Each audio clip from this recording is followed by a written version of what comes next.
تو اس کپڑے کو جب بچھایا گیا تو ہم نے دیکھا, اب یقین ماننے شرمندگی ہوئی, کچھ بھی نہیں تھا, نہ قرآن آیت, صرف وہ تھا جیسے میں نے کہا ہے الحلوہ حیات, بس بار بار یہی لفظ لکھا ہوا تھا. وہ کوئی کمپنی کا نام ہوگا, کوئی برانڈ کا نام ہوگا. عربی, مطلب کہ وہ بتا رہے ہیں دبئی میں ہے تو وہاں پہ ایک لوکل لینگویج عربی ہے. وہاں تو مرد بھی پہنتے ہیں ایسے لباس. میں اور اے ایس پی صاحبہ پولیس وقت پہ نہ پہنچتی, شاید 2-3 منٹ, ہم یعنی گھنٹے کی بات نہیں کر رہا, 2-3 منٹ بھی اگر ہم لیٹ ہو جاتے تو یہ سانے ہو جانا. جو وہاں پہ تھانے میں کون احباب موجود تھے, آپ تھے اور کون کون صاحبان موجود تھے؟ مولانا مفتی ثاقب صاحب تھے, تو اچھرے کے ساتھ ہمارے اچھرے کے کچھ تاج حضرات تھے, ہمارے اچھرے بازار کے چودھری صغیر احمد صاحب تھے, چودھری علی انیس صاحب تھے, یہ بھی ہمارے ساتھ وہاں پر موجود تھے. آپ تمام کو شرمندگی ہوئی کہ یہ غلط ہو گیا؟ ظاہری بات ہے جی, پھر بھی معافی وہ خاتون مانگ رہی ہے؟ نہیں, خاتون کو کسی کہا بھی نہیں, وہ خود ہی کہہ رہی ہے, ہم نے کسی نے ان کی معافی والی ایک بھی ویڈیو ابھی تک نہیں نہ دیکھی. نہیں. دیکھیں بات, یہ شرمندگی والی بھی نہیں. دیکھیں نہیں, شرمندگی والی تو ویڈیو کو بن ہی نہیں رہی تھی, وہ تو ہم آپس میں بیٹھ کر بات کر رہے تھے نا جی, ہم تو بیٹھ کر آپس میں بات کر رہے تھے کہ پولیس کی موجودگی میں کہ یار یہ زیادتی ہوئی ہے عورت کے ساتھ نا.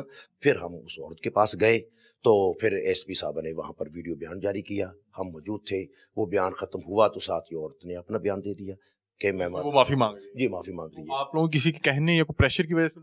نہیں, ہم نے پریشر, دیکھیں جی پریشر تو ہم تب ڈالتے نا جب ہمیں پتا ہو کہ یہ قصوروار ہے. پریشر تو یہی ڈال گیا تھا بھائی, پریشر جو تھا ادھر پڑ گیا بیچاری کہ ہم نے تو اس کو جو ہے وہ گھر پہنچایا ہے. ہم نے تو معافی مانگنے کی ضرورت کیوں پیش ہوئی؟ کیونکہ تب تک انہیں یہ پتہ لگ چکا تھا کہ کوئی ایسا میں کام نہیں کیا جس سے میں مطلب کہ توہین مذہب کی مرتکب ہوئی ہوں. پھر اس ٹائم معافی مانگنے کا مطلب کہ بہت سے لوگ یہ کہہ رہے ہیں کہ خاتون نے معافی مانگی ایٹ دی اینڈ, جس کا قصور بھی کوئی. اصل بات یہ ہے نا جی کہ وہ عورت ہے بیچاری, گھبرا گئی, پریشان ہو گئی. اس نے کہا کہ اگر میں نے ایسا لباس پہنا, میرا کوئی ایسا پروگرام نہیں تھا, ایسا ذہن نہیں تھا, میں نے دبئی سے خریدا, بس میں معذرت چاہتی ہوں. بس اس نے بات کرتے یہ بات کہہ دی, نہ پولیس کی طرف سے کوئی پریشر تھا, نہ ہماری طرف سے کوئی پریشر تھا, کیونکہ ہم پہلے دیکھ چکے تھے, ہم تو پہلے سب کچھ دیکھ چکے تھے. میں یہ بتا دیں کہ اس خاتون کے ساتھ اس کے ہسبینڈ موجود تھے, آپ کی ان سے کوئی بات ہوئی یا خاتون سے جب یہاں پہ؟ نہیں, ان کو یہاں پر جب تھی خاتون نا, اس کے میاں نے کہا یہ کہ یہ میں نے دبئی سے لیا تھا سوٹ نا, بس یہ بات میں نے سنی ہے, لیکن وہاں پر تھانے میں اس کو الگ رکھا گیا تھا, ہماری تھانے میں ان کے میاں سے کوئی ملاقات نہیں ہوئی. اختتام میں آپ سے پوچھنا یہ چاہ رہا ہوں کہ اس کے ہسبینڈ کو بہت سے لوگوں نے بتا رہے ہیں یہاں پہ کہ 2-3 تھپڑ شپڑ بھی لگائے, خاتون کو ہراساں کیا گیا. کیا ان لوگوں کے خلاف قانونی کارروائی نہیں ہونی چاہیے جو ایسی اپنے شک کی بنیاد پہ کسی کو بھی مار دیتے ہیں اور اس کے بعد پھر پتہ لگتا ہے کہ اس طرح کا معاملہ ہی کوئی نہیں؟ دیکھیں بات یہ ہے کہ یہ ہماری ریاست ہے, اسلامی جمہوریہ پاکستان ہے, اسلامی اصول ضوابط قوانین ہمیں پڑھنی چاہیے کہ قرآن کیا کہتا ہے, اسلام ہمیں کیا کہتا ہے, کیا درس دیتا ہے. تو میرا خیال جہاں تک ہے کہ یہ ہماری دین سے دوری ہے, ہمارا دین اسلام. توہین مذہب کرنا ایک جرم ہے تو کسی پر جھوٹا توہین مذہب کا الزام لگانا بھی اتنا ہی سنگین جرم ہے. ہمارا یہ ریاست کا کام ہے نا کہ وہ ریاست کیا قدم اٹھاتی ہے, ریاست کے سامنے سب کچھ ہے, ان کے سامنے سارا مثلا کے تصاویر موجود ہے, ویڈیوز موجود ہے, سارا پروگرام سب کے سامنے ہے. یہ تو جو کام ہے وہ میں نے پہلے عرض کر دیا ہے کہ ہم تو قانون نہیں لیتے ہاتھ میں, جب قانون کا کام ہے, ریاست کا کام ہے.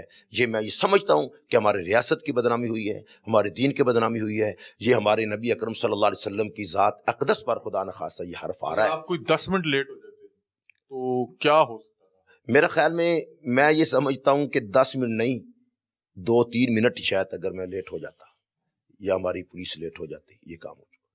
بہت شکریہ. ناظرین, ہمارے ساتھ علیم الدین شاکر صاحب موجود ہیں اور ان سے ہم وہ تمام واقعہ ایک تو سمجھنے کی کوشش کر رہے تھے. انہوں نے اس پورے واقعے میں بڑا پازیٹیو کردار ادا کیا. بہت سے میڈیا چینل پہ آپ نے ان کا جو ہے انٹرویو بھی دیکھا ہوگا.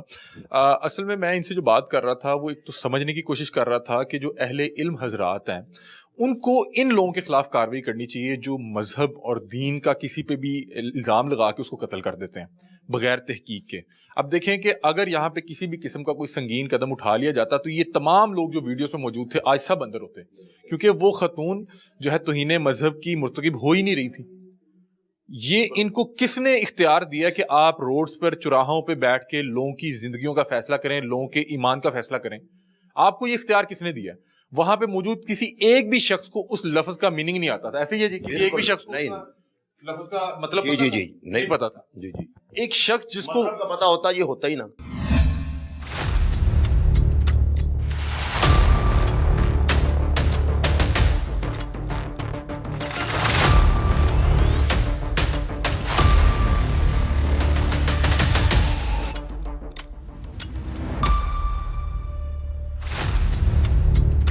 اب یہاں پہ موجود کسی بھی شخص کو عربی نہیں آتی تھی. عربی ایک زبان بھی ہے, عربی میں گانے بھی ہیں, عربی میں بہت سی مزید ایسی گفتگو بھی ہوتی ہے.